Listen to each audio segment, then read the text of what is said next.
오늘 시간에는 거룩한 두려움으로 나아가라 라는 제목으로 말씀을 전하도록 하겠습니다.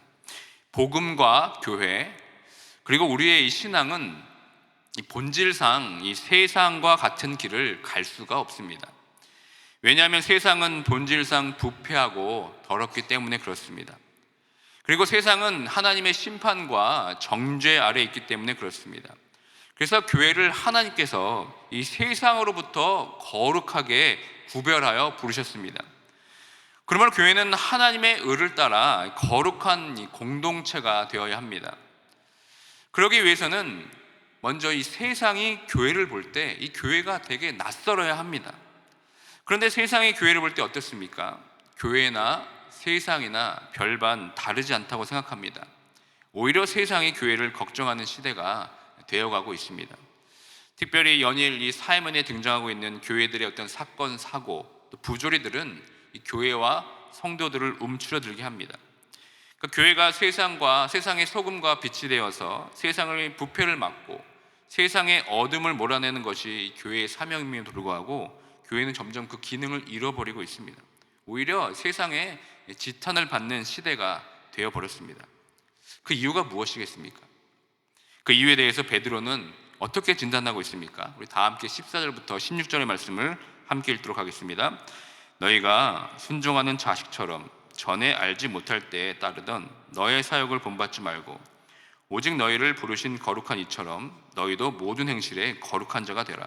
기록되었을 때 내가 거룩하니 너희도 거룩할지어다 하셨느니라. 아멘. 베드로는 이미 1장 2절에서 교회를 택하여 부르심을 받았다라고 이렇게 선포하고 있습니다. 어디로부터 불렀다는 것입니까? 바로 썩고 더럽혀지고 쇠하여가는 이 세상으로부터 불렀다는 겁니다. 그래서 썩지 않고 쇠하지 않는 나라에 속하게 하시기 위해서 교회를 구별하여 세우신 것입니다. 그러므로 교회는 이 세상을 닮아갈 수가 없습니다. 교회는 이미 세상과 다른 길을 가게끔 정해져 있습니다. 우리가 속도보다 방향이 중요하다 이런 말을 참 많이 합니다. 그러니까 무엇인가 열심을 하기 이전에 가장 중요한 것은 내가 올바른 목적지를 향해 올바른 길로 가고 있는가, 이것이 가장 중요합니다. 14절에 보면 전에 알지 못할 때에 따르던 사역을 본받지 말라 이렇게 말씀합니다. 이 말은 이전의 정욕을 따라서 행하던 방식을 말합니다. 구원받기 전에 이 삶으로 다시 돌아가지 말라는 말씀입니다. 그러면서 15절에 무엇을 강조합니까? 오직 너희를 부르신 거룩한 이처럼 너희도 모든 행실에 거룩한 자가 되라 이렇게 말씀합니다. 즉 예전의 길에서 벗어나서 세상과 구별된 길로 가라는 것입니다.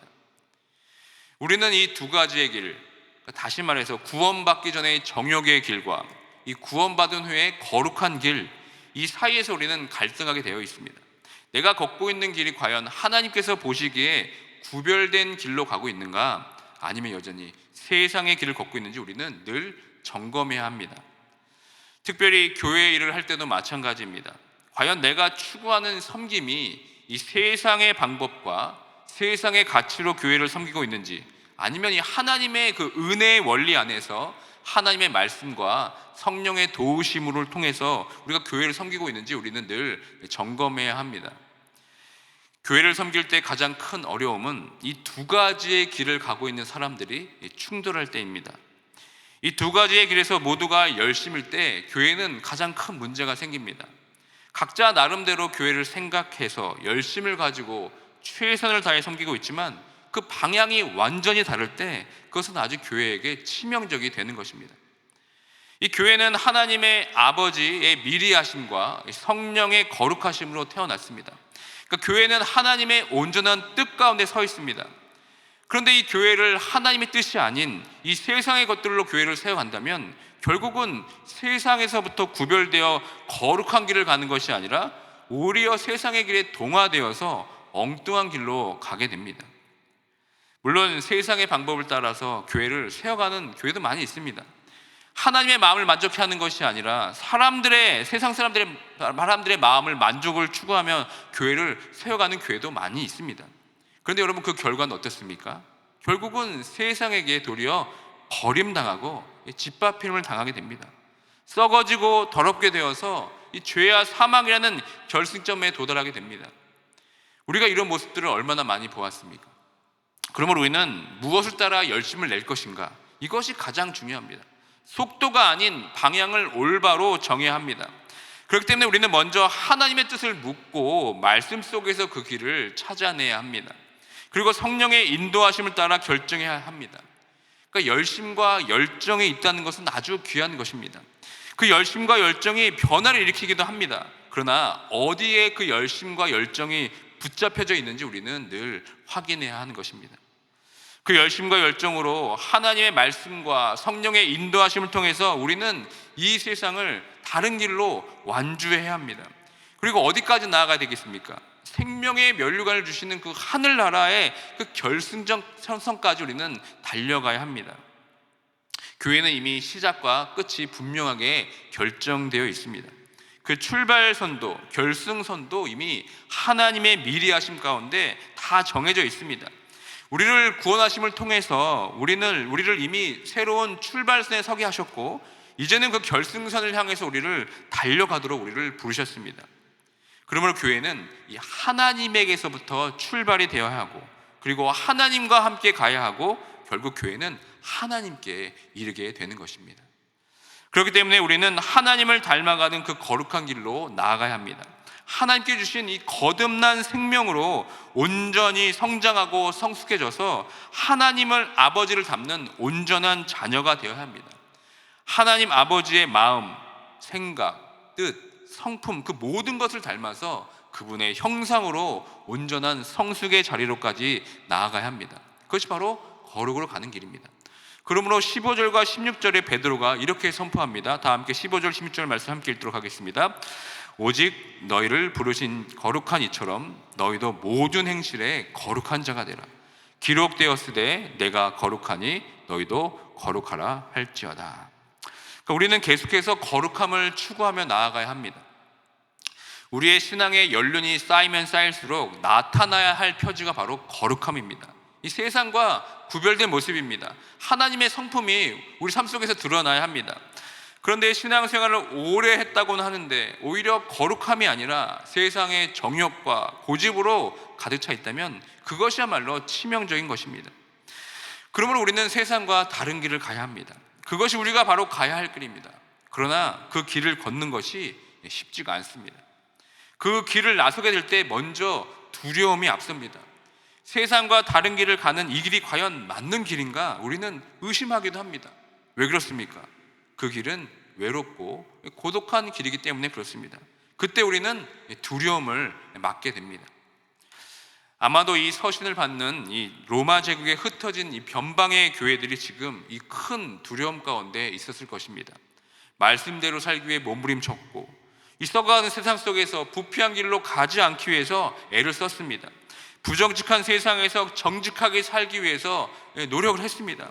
부패한 관행도 따라가지 않고. 그런데 그렇게 몸부림을 치면 칠수록 어떻습니까? 세상으로부터 핍박이 더해집니다. 그럼에도 불구하고 올 곳이 세상이 아닌 거룩한 길로 나아갈 때 우리는 결국 이 두려움을 만나게 되는 겁니다. 그렇다면 그 두려움 앞에서 우리는 어떻게 해야 되겠습니까? 그 두려움이 결코 하나님을 두려워하는 것보다는 크지 않아야 합니다. 우리 다 함께 17절의 말씀 함께 읽도록 하겠습니다. 외모로 보시지 않고 각 사람의 행위대로 심판하신 이를 너희가 아버지라 부른즉 너희가 나그네로 있을 때를 두려움으로 지내라. 그러니까 우리가 자주 망각하는 것 중에 하나가 이 하나님께서 우리의 심판주라는 사실입니다. 때로는 우리가 하나님을 믿지 않는 사람들보다 그저 하나님을 다른 신들 가운데 하나 정도로 치부하며 살 때가 얼마나 많이 있습니까? 하나님을 생각할 때 두렵고 떨리는 마음보다는 무력하고 무능한 하나님으로 생각할 때가 많이 있습니다. 오늘날을 이제 포스트 모더니즘 이렇게 부릅니다. 이 시대의 가장 큰 특징 중 하나가 바로 관용입니다. 다원주의가 표방하는 것처럼 다른 것을 인정하고 옳고 틀린 것까지 다 용인하며 살아가고 있는 시대가 바로 이 포스트 모더니즘입니다. 너도 맞고 나도 맞다. 우리가 이것이 살고 있는 우리 시대의 사조입니다. 그러나 17절에서는 하나님을 어떻게 말하고 있습니까? 너도 맞고 나도 맞다가 아니라 모든 것을 판단하시는 것은 오직 하나님 한 분이심을 지금 고백하고 있습니다. 그러니까 하나님은 외모로 보시지 않고 각 사람의 행위대로 심판하시는 아버지라고 지금 베드로는 말하고 있습니다. 여기서 각 사람의 행위란 무엇을 말하는 것입니까? 그러니까 믿는 사람이거나 믿지 않는 사람이거나 그들의 행위를 보면 그들이 무엇을 믿고 있는지 드러나게 되어 있습니다. 그 믿음의 근거에서 모든 사람들은 그 근거에서 결정하고 판단합니다. 그러므로 이 각 사람의 행위란 무엇을 말하는 것입니까? 모든 사람들의 행한 삶 전체를 말하는 겁니다. 그러므로 우리가 하는 모든 행위들, 즉 하나님과 또 자신과 이웃과 그리고 세상과의 관계 속에서 내가 무엇을 믿고 있는가에 따라서 가치 판단의 결과가 우리의 행동으로 드러나는 것입니다. 그러니까 아무 이유 없는 행동은 없습니다. 그렇게 말하고 행동한 이유가 분명히 있습니다.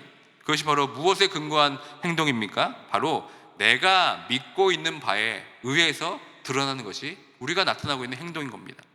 그러니까 하나님은 그것을 정확히 간파하고 계신다는 겁니다. 사람을 외모로 보지 않으시고 우리의 내면의 믿음을 지금 바라보고 계십니다.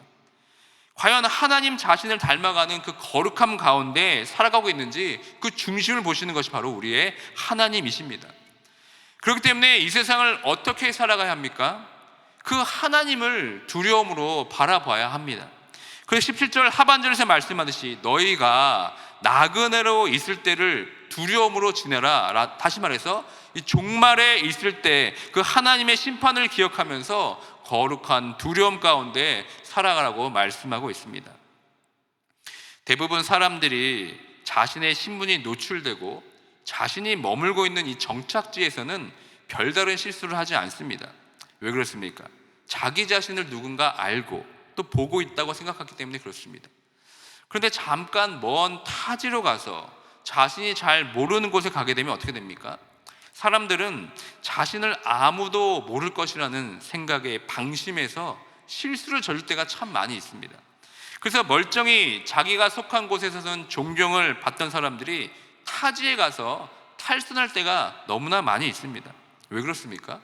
그것은 바로 심판의 두려움을 잊었기 때문에 그렇습니다.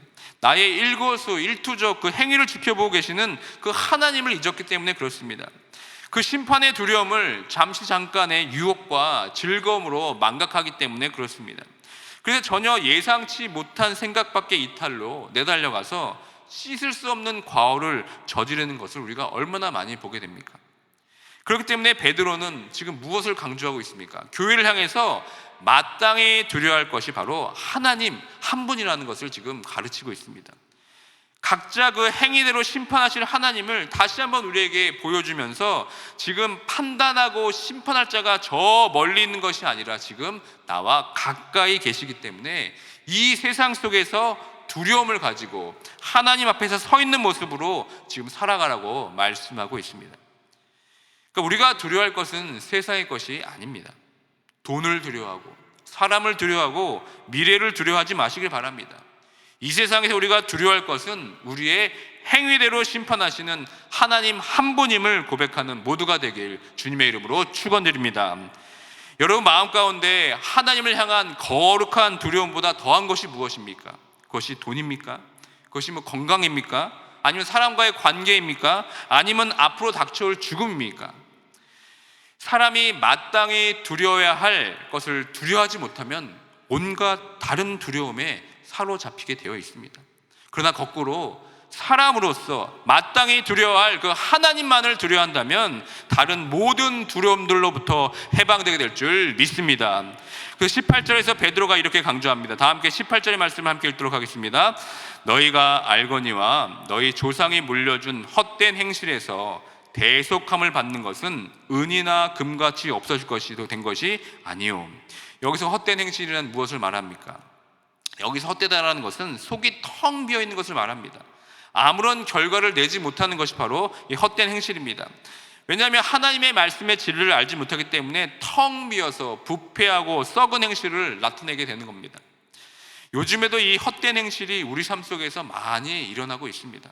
예를 들어 교회를 생각해 보십시오. 교회가 커다란 예배당을 짓고 성장한 것을 성공했다고 생각하는 분들이 많이 있습니다.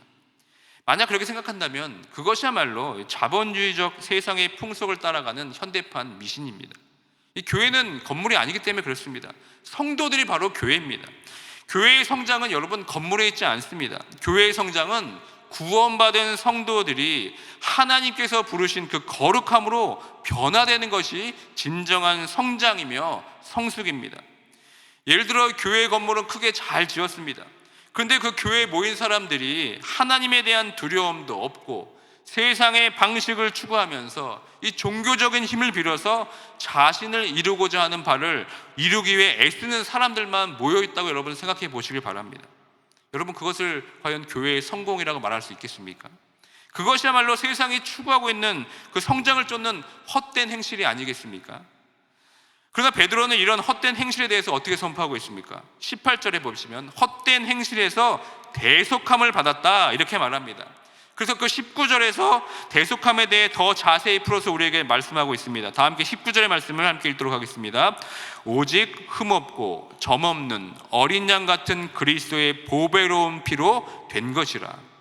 지금 베드로는 예수 그리스도의 그 피로 말미암아서 그들의 전통 속에서 내려오고 있던 그 세상의 헛된 행실에서 해방되었음을 지금 강조하고 있는 겁니다. 여러분, 출애굽을 한번 떠올리시기 바랍니다. 비록 그들이 이집트에서 출애굽해서 나왔을 때 그들의 모습이 어떠했습니까? 여전히 그들은 헛된 행실에서 벗어나지 못했습니다. 여전히 옛 애굽의 풍속과 문화에 젖어 있었습니다. 애굽에서 구출되어 나왔음에도 불구하고 계속해서 옛 애굽을 그리워하고 그 풍조를 쫓아갔습니다. 그러나 여러분, 지금의 교회는 어떻습니까? 교회는 이 옛 이스라엘 백성들이 출애굽할 때 어떤 짐승의 피가 아니라 예수 그리스도의 완전한 그 피뿌림으로 구속을 받았습니다.